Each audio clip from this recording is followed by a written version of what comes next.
Members. Tim? Thank you. Jenny, could you bring the council and the public up to speed on where the Cornerstone Club is? Well, like what? So that the dollar amount is what we fundraised this year, and that's in the Cornerstone Club. What the Cornerstone Club is it's our donation program. It's an annual donation program for the community to make a donation. They get a tax letter that they can use with their taxes because we are a 501c3 nonprofit organization, and the donations then go into our building fund. That's a restricted fund that's used exclusively for construction and renovation projects at the 1912 Center. And in the event you adopt a window as a part of that project, until that window has been purchased, your money is sitting in a nice account and it hasn't gone anywhere, so it could be given back to you in the event there isn't a window purchased. So your money is very well taken care of. I've got a wall in my office that has colored in windows for who's adopted what, and there are plaques that are waiting to be installed once we're in our renovations upstairs. For $1,912, you can adopt a window. I love this because Tim always grins when I do this, and that number is on purpose. The windows actually cost more like $2,500 per window because those are very big custom-made Pella windows that we are using to replace exactly what was there before, because the sizes are not a standard size anymore. And so the $1,912 sponsors a window. So you get a plaque with your name on it, and it stays there for eternity. It's exciting. Tim's excited. His class has a plaque in the room where they heard that Kennedy had been shot. Wasn't that the room you guys were in? Well, I was in band across the hall. Okay, never mind. Across the street. Yeah. But the school was being used as classrooms then. Yeah, I think a lot of your classmates were in an English class, and that's why they picked the window they picked, because that was a very specific memory of theirs in that room. Must have been an accelerated English class. Because it wasn't yours. I wasn't there. Anything else, Walter? Hey, Jenny, welcome back. You mentioned three, if I heard correctly, three projects this summer, the balustrade. Not this summer, for 2014. 2014, I'm sorry. So what we're fundraising for right now, the very first project is this balustrade project, and it is currently, we've got some estimates on the project at about $25,000 to do the project. It's a lot for what people might look at it and wonder why you do all that, but we're a historic building of local significance on the National Historic Register, and you keep your exterior as accurate as possible for that very reason. So that's the first project. And then after that, we're working to move into our exterior restoration. So we have to do tuck pointing and window replacement, and our top cornice around the building needs to be preserved. So that's got a preservation layer that gets put on it. So if you come into our new parking lot that's so fantastic, and you look at the northern side of the building or the western side of the building, that's with all of the windows replaced and the tuck pointing's been completed and the cornice has been painted with repair material. So you can see what that work still needs to be done on the southern exposure and the eastern side of the building. So those are our next projects.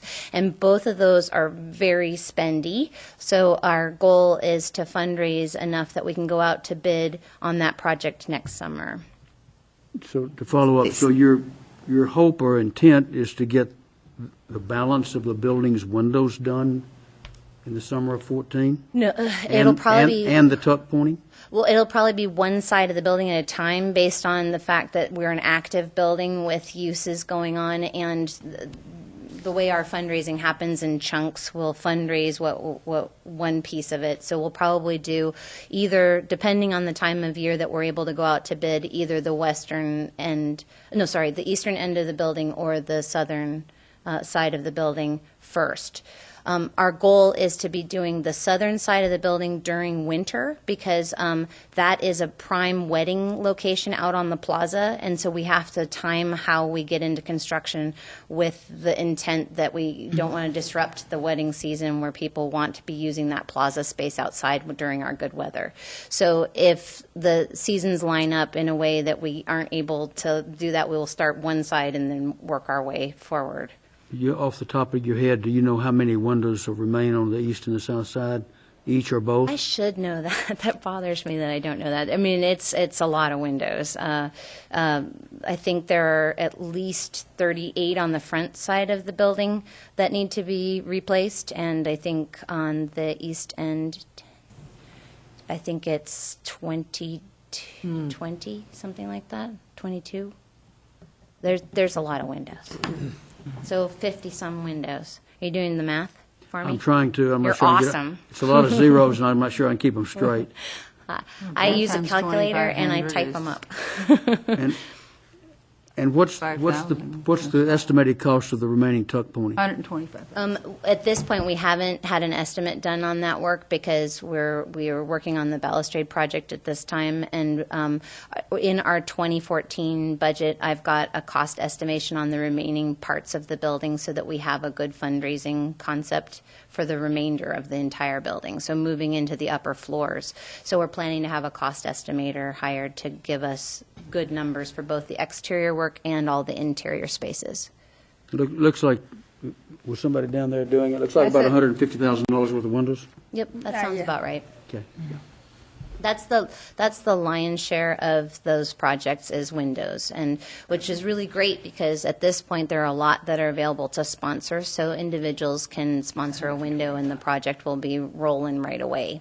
So it's just a matter of connecting with folks who would like to remember somebody or a family member who went to school in the building or a class reunion, and we can go ahead and get those sponsored, and that'll get the project going because the remainder of the tuck pointing won't be the biggest cost in that project.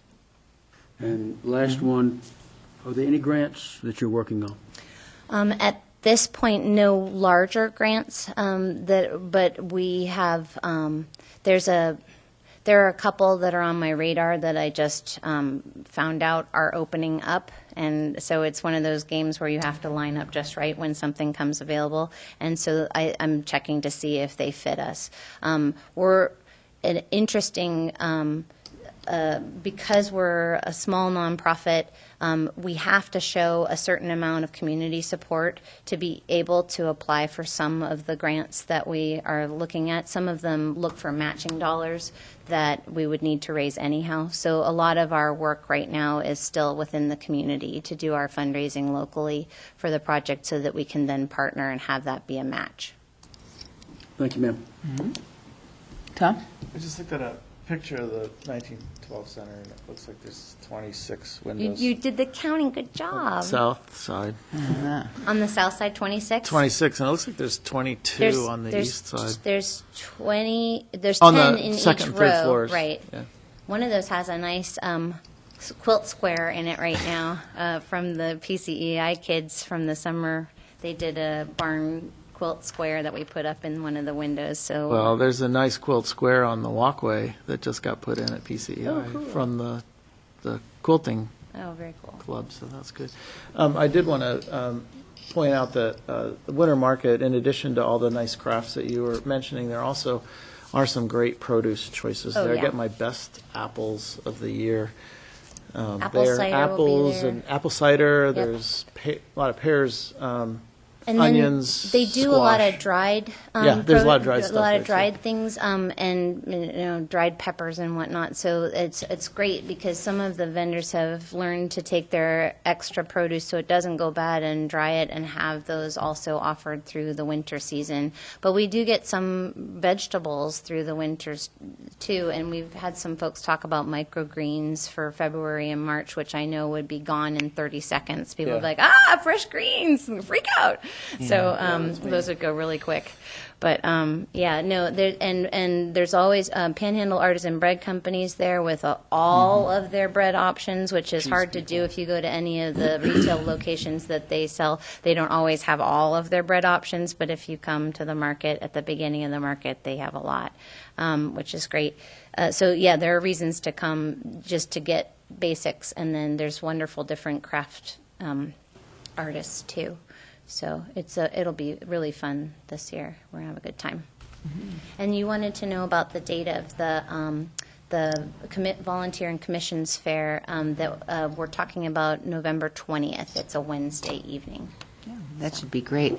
You know, you're mentioning windows, and weddings. I think they would make a great wedding present. You know, just That's think about the people who forever, could drop off a forever few bucks. wedding That's present. right, exactly. The And- plaques are beautiful too. If you want to see the plaques in the Fisk Room, the Arts Workshop, the Great Room, and well, not the Senior Center yet, but in those other spaces, we have plaques installed for windows that have been sponsored and donated that are in those spaces. So it's a chance to see what that looks like, and that's going to go on all the windows in the whole building. So.